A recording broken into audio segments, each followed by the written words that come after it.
사랑은 영원히 변하지 않네. 나는 주를 신뢰해. 오직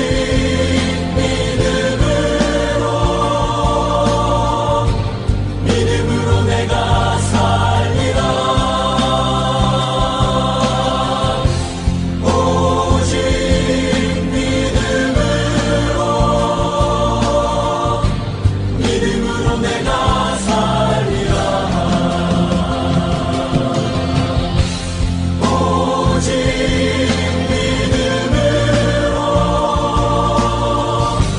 믿음으로 내가 살리라. 오직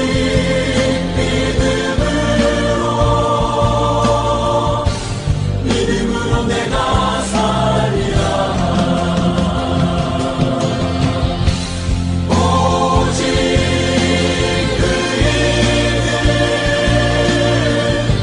믿음으로 말미암아 살리라. 오직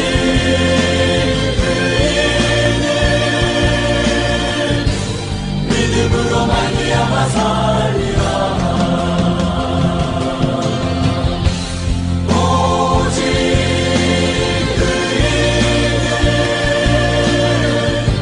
믿음으로 말미암아 살리라. 오직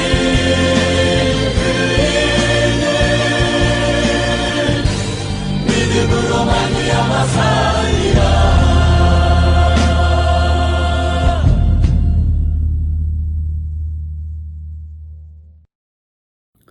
오늘 우리에게 주신 하나님의 말씀은 로마서 9장 27절에서 33절까지의 말씀입니다.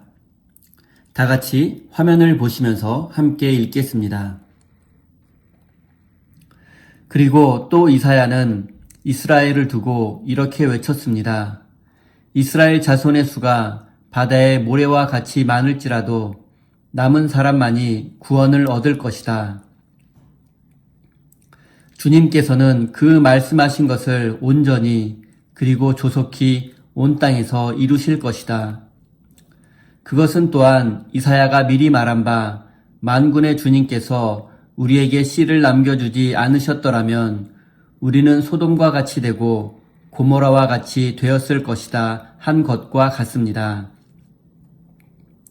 그러면 우리가 무엇이라고 말해야 하겠습니까? 의를 추구하지 않은 이방 사람들이 의를 얻었습니다. 그것은 믿음에서 난 의입니다. 그런데 이스라엘은 의의 율법을 추구하였지만 그 율법에 이르지 못하였습니다. 어찌하여 그렇게 되었습니까? 그들은 믿음에 근거하여 의에 이르려고 한 것이 아니라 행위에 근거하여 의에 이르려고 했기 때문입니다. 그들은 걸림돌에 걸려 넘어진 것입니다. 그것은 성경에 기록한 바와 같습니다. 보아라, 내가 시온에 부딪히는 돌과 걸려 넘어지게 하는 바위를 둔다. 그러나 그를 믿는 사람은 부끄러움을 당하지 않을 것이다. 아멘. 하나님께서 이 말씀을 통하여 우리에게 은혜 주시기를 원합니다. 하나님의 크신 사랑과 은총이 여러분의 삶에 함께 하시기를 빕니다. 오늘은 남겨진 사람이라는 제목으로 함께 하나님의 말씀을 나누겠습니다. 사도 바울은 이사야 선지자의 말씀을 인용해서 이스라엘 자손의 숫자가 바다에 모래알같이 많을지라도 남은 사람만이 구원받을 것이라고 말했습니다. 우리는 남은 자만이 구원을 받을 것이라는 이 말씀 속에서 남은 사람은 보통 좋은 믿음으로 인해서 하나님께 인정받고 다음 세상을 위해 남겨진 사람이라고 생각하기 쉽습니다. 하지만 이것은 지극히 인간적인 생각입니다. 사실 남은 자라는 말도 옳지 않습니다. 정확히 말하면 남겨진 사람입니다. 남은 자는 무언가 믿음이 대단해서 살아남았다는 말처럼 들립니다. 하지만 하나님은 작고 보잘것없는 사람을 남기셔서 그를 통해서 하나님의 구원 역사를 계속 이어가시는 분이십니다. 이스라엘이 바벨론에 멸망당하고 남은 자들은 포로로 끌려갔습니다. 그리고 하나님은 그 남은 자들을 통해서 하나님의 구원 역사를 이어가셨습니다. 그런데 그 남은 자들을 뛰어난 자들이라고, 믿음이 좋은 자들이라고 할 수 있겠습니까? 그렇지 않습니다. 그 남은 자들은 세상적인 기준으로 보면 그렇지 않습니다. 그 남은 자들은 세상적인 기준으로 보면 절대 뛰어나거나 훌륭한 사람이라고 말할 수 없습니다. 그들은 남유다의 상류층에 속한 사람들이었으며 부정과 불의 그리고 우상숭배에 빠져 있던 타락한 사람들이었습니다. 하지만 하나님은 그들을 남기셨고 그들이 회개할 수 있는 시간과 기회를 주셨습니다. 그래서 그들은 하나님에 의해서 남겨진 자들이 되었고 하나님은 그들을 통해서 당신의 일을 이어가셨습니다. 하나님이 사용하시는 사람, 하나님이 남기신 사람은 실력이 좋고 능력이 뛰어나고 대단한 사람들이 아닙니다. 하나님은 작고 보잘것없는 사람들을 남기시고 그들을 통해서 하나님의 구원 역사를 이어가십니다.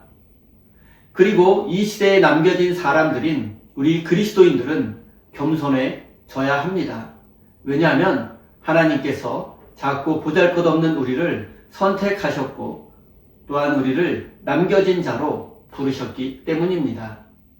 내 믿음과 실력으로 남겨진 자가 된 것이 아니라 오직 하나님의 은혜로 남겨진 자가 되었기 때문에 우리는 자랑할 것이 없고 겸손해질 수밖에 없습니다. 그리고 만약 우리가 남겨진 자가 되었다는 사실에 도취되어 교만에 빠지고 사명을 잃어버린다면 하나님은 우리 대신 다른 사람을 선택하시고 그를 남겨진 자가 되게 할 것입니다.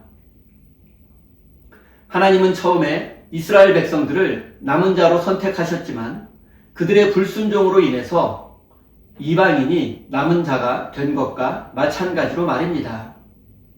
남은 자, 남겨진 자라고 하면 왠지 멋있어 보이고 대단한 사람처럼 느껴지기도 합니다. 하지만 남겨진 사람은 대부분 당시 사회에서 비주류이며 소수이며 또한 그들은 실패한 사람들이었고 패배한 사람들이었습니다. 그러나 하나님께서는 그 남겨진 자들의 마음속에 생명의 씨앗을 남겨두셨습니다.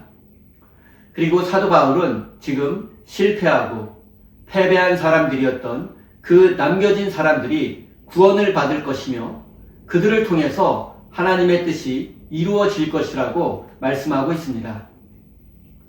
세상을 구원하는 것은 실력 있고 능력 있는 사람들이 아닙니다. 돈과 권력을 움켜쥔 자들도 아닙니다. 세상을 구원하는 것은 그 마음속에 생명의 씨앗이 남겨져 있는 사람들입니다.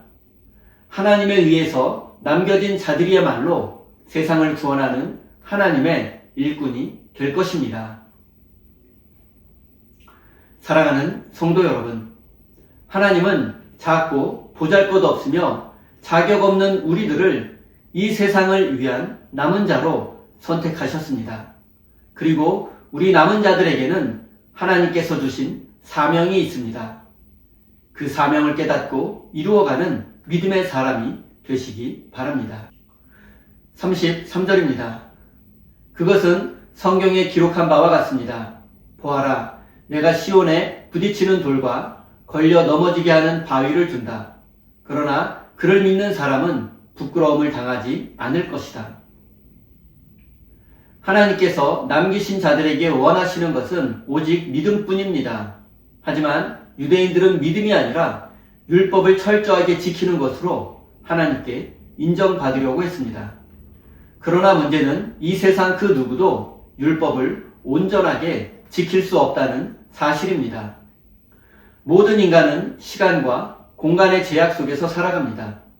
누구도 이 제약을 벗어날 수 없습니다. 이것이 모든 인간의 실존적 한계입니다. 그리고 바울은 이 한계를 모든 인간은 죄 아래에 있다는 말로 표현했습니다. 죄의 지배를 받을 수밖에 없는 인간의 실존적 한계 때문에 누구에게나 부끄러운 부분이 있습니다. 그래서 부끄럽고 수치스러운 일을 겪기도 합니다. 하지만 세상 사람들은 이 세상을 살아가는 동안에 수치와 부끄러운 일 당하기를 원하지 않습니다. 모두가 당당하고 멋지게 살기를 원합니다. 그래서 많은 사람들이 하나님을 믿는 사람은 부끄러움을 당하지 않는다는 이 말씀을 매우 좋아합니다. 하지만 믿음의 사람이 부끄러움을 당하지 않는다는 성경 말씀의 뜻은 인생의 고난과 실패가 없고 영광스러운 삶을 살게 될 것이라는 뜻이 아닙니다. 믿는 사람이 부끄러움을 당하지 않는다는 말씀의 뜻은 하나님을 신뢰하는 사람은 고난과 고통의 현실 속에서도 넉넉히 이겨낼 수 있다는 뜻입니다. 하나님께서 기쁨과 평화를 주시고 지혜와 능력을 주시기 때문입니다. 사랑하는 성도 여러분, 하나님은 당신을 믿고 의지하는 사람들이 이 세상에서 수치를 당하도록 내버려 두지 않습니다. 오히려 믿음으로 넉넉하게 이기게 해주십니다. 하나님을 신뢰하는 사람은 현실의 무게로 주저앉거나 포기하지 않는다는 뜻입니다. 사랑하는 성도 여러분, 우리의 삶에는 고난이 있고 고통도 있습니다. 우리의 믿음이 아무리 훌륭해도 이런 것들이 우리 삶에서 완전히 사라지지는 않습니다. 하지만 우리가 하나님을 진정으로 신뢰한다면 하나님은 우리가 부끄러움을 당하도록 내버려 두지 않으시며 우리가 넉넉히 이기고 극복할 수 있도록 지혜와 능력을 주실 것입니다. 사랑하는 우리 세임교회 성도 여러분, 하나님을 신뢰하는 우리가 바로 이 시대에 남은 자라는 사실을 깨닫고 부끄러움을 당하는 인생이 아니라 믿음으로 세상을 이기는 참된 믿음의 사람이 되시기를 예수님의 이름으로 축원드립니다. 우리 다 함께 주신 말씀 가슴에 새기며 기도의 자리로 나아가겠습니다.